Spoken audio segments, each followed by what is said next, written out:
Hello guys, ഞാൻ ഇന്നിവിടെ ഉണ്ടാക്കാൻ പോകുന്നതേ സോയാബീൻ കൊണ്ട് നല്ലൊരു രാവിലക്കൊക്കെ ഒരു കറി കേട്ടോ. റോസ്റ്റ് നല്ല ടേസ്റ്റാണ് ഇത് ഉണ്ടാക്കിയാൽ. അപ്പത്തിൻ്റെ കൂടെയും ചപ്പാത്തിയുടെ കൂടെയും പത്തിരിൻ്റെയും പൊറാട്ടൻ്റെ ഒക്കെ കൂടെ കഴിക്കാട്ടോ. ഇറച്ചിക്കറീൻ്റെ അതേപോലെയാണ് നമ്മൾ ഇറച്ചിക്കറിയൊക്കെ കഴിക്കണം, അതേപോലെ തന്നെ കേട്ടോ. അതിന് നമ്മൾ 1-2 ഇൻഗ്രീഡിയൻസ് കൂട്ടിയാൽ മതി, നല്ല ടേസ്റ്റായിരിക്കും. ഇതിപ്പോൾ തേങ്ങ വറുത്തരച്ച് വേണമെങ്കിൽ അങ്ങനെയും വെക്കട്ടോ. ഞാനിതിപ്പോൾ തേങ്ങ അരക്കാതെ വെച്ചത്. നിങ്ങൾക്ക് തേങ്ങ അരക്കേണ്ടവർക്ക് തേങ്ങ അരച്ചും വെക്കാം. ഇതിങ്ങനെ വെക്കുമ്പോൾ തന്നെ നല്ലൊരു ടേസ്റ്റ് കേട്ടോ. നിങ്ങൾ സോയാബീനൊക്കെ വീട്ടിലുണ്ടെങ്കിൽ ഇങ്ങനെ ഉണ്ടാക്കി നോക്കി, നല്ല ടേസ്റ്റാണ്. ഇറച്ചിക്കറിയുടെ അതേ ടേസ്റ്റാക്കാം കേട്ടോ. അങ്ങനെ നമ്മുടെ വീഡിയോ ഇഷ്ടമായാലേ ഒന്ന് സപ്പോർട്ട് ചെയ്ത് നമുക്കൊരു ബെല്ലൈക്കനൊക്കെ ഒന്ന് ക്ലിക്ക് ചെയ്തിട്ടേ, ഇതുവരെ സബ്സ്ക്രൈബ് ചെയ്യാത്തവർക്കൊന്ന് സബ്സ്ക്രൈബ് ചെയ്യുന്നുണ്ടോ. എന്നാൽ ഞാനിടുന്ന വീഡിയോയുടെ നോട്ടിഫിക്കേഷൻ ഒക്കെ കിട്ടും കേട്ടോ. ആ ബെല്ലൈക്കനൊക്കെ ഒന്ന് ക്ലിക്ക് ചെയ്തിട്ടേ. ഇത് കാണാനും നല്ലതാണ്, കഴിക്കാനും നല്ലതാണ്. ഞാൻ ഉണ്ടാക്കിയപ്പോൾ നിങ്ങൾക്കൊക്കെ അറിയുന്നുണ്ടാവും, എന്നാലും ഞാൻ ഉണ്ടാക്കിയപ്പോൾ ഒന്ന് വീഡിയോ ഇട്ടു മാത്രം കേട്ടോ. അപ്പോൾ നമുക്ക് വീഡിയോയിലേക്ക് പോയാലോ. അതിനായി ഞാനേ ഒരു 200 ഗ്രാം സോയാബീൻ തിളച്ച വെള്ളത്തിലിട്ടിട്ടേ, തിളച്ച വെള്ളത്തിൽ തന്നെ ഇടണം കേട്ടോ. നിങ്ങൾ തിളച്ച വെള്ളത്തിലിട്ട് നല്ലോണം ഒന്ന് കഴുകിങ്ങാണ്ടൊന്ന് വാർത്ത് വെക്കാം നമുക്ക് കേട്ടോ. തിളച്ച വെള്ളത്തിൽ തന്നെ ഇട്ട് വെക്കണം കേട്ടോ. അതൊക്കെ നല്ലോണം കുതിർന്ന് നമുക്കൊന്ന് കോരി വെക്കാം. ആദ്യം തന്നെ നമ്മൾ സോയാബീൻ തിളച്ച വെള്ളത്തിലിട്ട് അത് റെഡിയാക്കി വേണ്ട കേട്ടോ. പിന്നെ നമ്മൾ ഇഞ്ചി, വെളുത്തുള്ളി, സവാള ഇതൊക്കെ അരിഞ്ഞ് റെഡിയാക്കി വെക്കണം കേട്ടോ. അങ്ങനെ നമുക്ക് സോയാബീൻ കൊണ്ട് റോസ്റ്റ് ഉണ്ടാക്കുക, സോയാബീൻ പൊരിക്കുക, പലതും ഉണ്ടാക്കട്ടോ. നല്ലൊരു സാധനമാണല്ലോ ഈ സോയാബീൻ.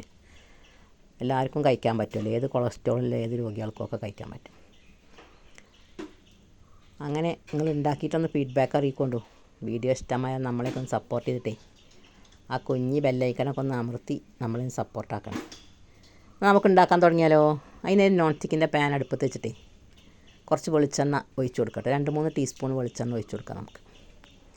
വെളിച്ചെണ്ണയൊക്കെ നല്ലോണം ചൂടായി വരുമ്പോഴേ നമുക്ക് അതിൽ ബാക്കിയുള്ള സാധനങ്ങൾ ചേർക്കാം. ഒരു ചെറിയ കഷ്ണം ഇഞ്ചി, ഒരു 5-6 വെളുത്തുള്ളി, പച്ചമുളക്, ഒരു തക്കാളി, ഇതൊക്കെയാണ്. 2 സവാള, ഇതൊക്കെ ഞാൻ ആദ്യം അരിഞ്ഞ് വെച്ചിട്ടുണ്ട് കേട്ടോ. ഇതൊക്കെ ഒന്ന് എണ്ണയിലിട്ട് നല്ലോണം വഴന്ന് വരുമ്പോഴേ 2 പച്ചമുളകും ചേർത്ത് കൊടുക്കാം. ഈ പച്ചമുളകിൻ്റെ അധികം നിങ്ങൾക്ക് എരിവ് വേണമെങ്കിൽ 2-3 ചേർത്ത് കൊടുത്തോളൂ കേട്ടോ. ഞാൻ അപ്പോൾ 2 ചേർത്തിട്ടുള്ളൂ. അപ്പോൾ തന്നെ ഒരു പാകത്തെ എരി ഉണ്ടായിരുന്നു. നമ്മൾ ഓൾറെഡി കുറച്ച് മുളകും പൊടിയും കാശ്മീരി ചില്ലിയൊക്കെ നമ്മൾ ചേർക്കുമല്ലോ ഇതിൽ. അപ്പോൾ എരിവ് അധികം ഉണ്ടായാൽ ടേസ്റ്റ് ഉണ്ടാവില്ല. മസാലൻ്റെ കുത്തും വരും, എരിവ് അധികമാവും. ഇതാണിപ്പോൾ ഇതിൻ്റെ ഒരു പാകം കേട്ടോ. ഞാൻ അപ്പോൾ അധികം തട്ടിക്കണത്. നിങ്ങൾക്ക് അധികം ചേർക്കണം എന്നില്ലവർക്ക് ചേർത്തോളി. അങ്ങനെ നമ്മൾ ഇഞ്ചിയും വെളുത്തുള്ളിയൊക്കെ ഇതിൽ നല്ലോണം ഒന്ന് വഴറ്റിയെടുക്കട്ടോ. അതൊക്കെ ഒന്ന് ഇളം ബ്രൗൺ കളറായി വരുമ്പോഴേ നമുക്ക് സവാള 2 സവാള അരിഞ്ഞ് ഇട്ട് കൊടുക്കട്ടോ. സവാള കുറച്ച് അധികം ഇടുമ്പോൾ ഇത് നല്ല കറിക്ക് നല്ല കൊഴുപ്പുണ്ടാവും കേട്ടോ. സവാള ഇടുന്നിടത്തോളം എത്ര വേണമെങ്കിലും ഇടാം, ആവശ്യത്തിനിടാം. ഞാൻ പതിക്ക് 2 ഇട്ട് കൊടുത്തത്. 200 ഗ്രാം സോയാബീനക്ക് ഇത്ര സവാളിൻ്റെ ആവശ്യമുള്ളൂ കേട്ടോ. അധികം ഇട്ടാൽ മധുരകരം. അങ്ങനെ സവാളയൊക്കെ നല്ലോണം ഒന്ന് വഴറ്റട്ടെ. നമുക്ക് കുറച്ച് ഉപ്പിട്ട് കൊടുത്താൽ മതി, എന്നാൽ പെട്ടെന്ന് വഴന്ന് കിട്ടും. സവാളയൊക്കെ നല്ലോണം ഇളം ബ്രൗൺ കളറാവോളേ നല്ലോണം ഒന്ന് വഴന്ന് വരട്ടെ. വഴന്ന് വരുമ്പോൾ നമുക്ക് ബാക്കിയുള്ളതും കൂടി ചേർത്ത് കൊടുക്കാം. ആ വീഡിയോയിലേക്ക് പോയാലോ.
അങ്ങനെ നമ്മളെ സവാള, തക്കാളി, ഇഞ്ചി, വെളുത്തുള്ളി ഇതൊക്കെ നല്ലോണം വഴന്ന് വന്നിട്ടുണ്ട് കേട്ടോ.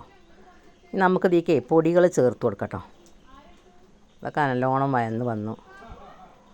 ഇനി നമുക്ക് അതിലേക്കുള്ള പൊടികൾ ചേർത്ത് കൊടുക്കാം. ഇത്ര ആയാൽ മതി കേട്ടോ, വല്ലാതെ കരിഞ്ഞു പോകുമൊന്നും വേണ്ട. നല്ലോണം ഒന്ന് വഴന്ന് വന്നാൽ മതി കേട്ടോ. എന്നാൽ നമുക്ക് അതിലേക്ക് കാശ്മീരി ചില്ലി, മല്ലിപ്പൊടി, മഞ്ഞൾപ്പൊടി, മുളകും പൊടി, പിന്നെ ചിക്കൻ ക്യൂബ് ഇട്ടു കേട്ടോ. ചിക്കൻ ക്യൂബ് ഇട്ട് കൊടുക്കുന്നുണ്ട്. അത് ഇതിൽ പ്രധാനം കേട്ടോ. ചിക്കൻ ക്യൂബ് ഇടുമ്പോഴേ നല്ലൊരു പിന്നെ കോഴിക്കറീൻ്റെയും നല്ലൊരു ബീഫ് കറീൻ്റെയൊക്കെ നല്ലൊരു ഇറച്ചിക്കറീൻ്റെ ഒരു ടേസ്റ്റ് ഇട്ടു കേട്ടോ. ഒരു ചിക്കൻ ക്യൂബ് ഇട്ട് കൊടുത്തു കൊണ്ട് നിങ്ങൾ, നല്ലതാണ്. ഇപ്പോൾ ഇല്ലേലും കുഴപ്പമില്ല, അതും കൂടി ഇടുമ്പോൾ നല്ലൊരു ടേസ്റ്റാട്ടോ. നല്ലൊരു ഇറച്ചിക്കറിയുടെ ടേസ്റ്റായിരിക്കും. അങ്ങനെ ഇതൊക്കെ നല്ലോണം ഈ പൊടികളൊക്കെ ഒന്ന് നല്ലോണം വഴറ്റിയിട്ടേ നമുക്ക് നല്ല തിളച്ച വെള്ളം ഒഴിച്ചു കൊടുക്കാം കേട്ടോ. ഇതിക്ക് പച്ചവെള്ളം ഒഴിച്ചത് ചുടുവെള്ളം ഒഴിച്ച് കൊടുക്കുന്നുണ്ട്. വെള്ളം തിളപ്പിച്ചങ്ങാണ്ട് അത് ഒഴിച്ച് കൊടുക്കുന്നുണ്ട്.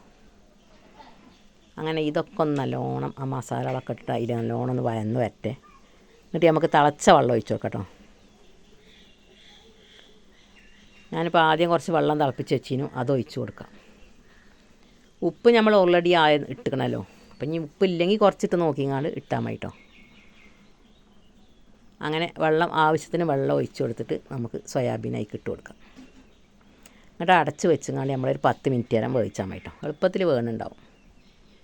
അങ്ങനെ സോയാബീൻ ഇട്ടിട്ടേ ഒന്ന് ഇളക്കിയിട്ട് നമ്മൾ ഉപ്പൊക്കെ ഒന്ന് നോക്കിയിട്ട് ഉപ്പില്ലെങ്കിൽ കുറച്ച് ഉപ്പൊക്കെ ഇട്ട് കൊടുത്തിട്ടേ നല്ലോണം ഒന്ന് ഇളക്കിങ്ങാണ്ട് അടച്ച് വെച്ചൊരു 10 മിനിറ്റ് നേരം വേവിച്ചട്ടോ. ആ വീഡിയോയിലേക്ക് പോയാലോ.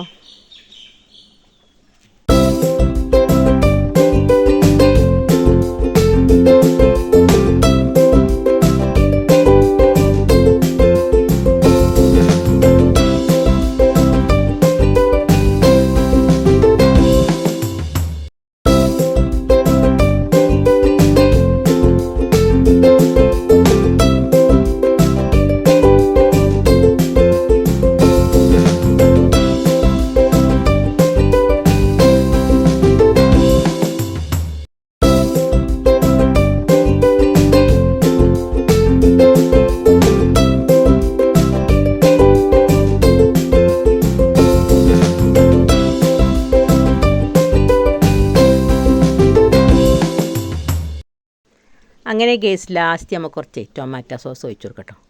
ഇത് ഓപ്ഷനാണ്, നിങ്ങൾ ഉണ്ടെങ്കിൽ മാത്രം ഒഴിച്ച് കൊടുത്താൽ മതി. പക്ഷേ ഇതും കൂടി ഒഴിച്ച് കൊടുക്കുമ്പോൾ നല്ലൊരു ടേസ്റ്റ് കേട്ടോ. നിങ്ങൾ ഉണ്ടെങ്കിൽ ഒഴിച്ച് കൊടുത്തോളി, അല്ലെങ്കിൽ ഒഴിവായിക്കോളി. ഞാനിപ്പോൾ അവിടെ വീട്ടിലുണ്ടാകുമ്പോൾ ഒഴിച്ച് കൊടുത്തത്. അപ്പോൾ അതും കൂടി ഉണ്ടാകും ഒഴിച്ചുമ്പോഴേ നല്ലൊരു ഇറച്ചിക്കറിയുടെ ടേസ്റ്റും വരും കേട്ടോ.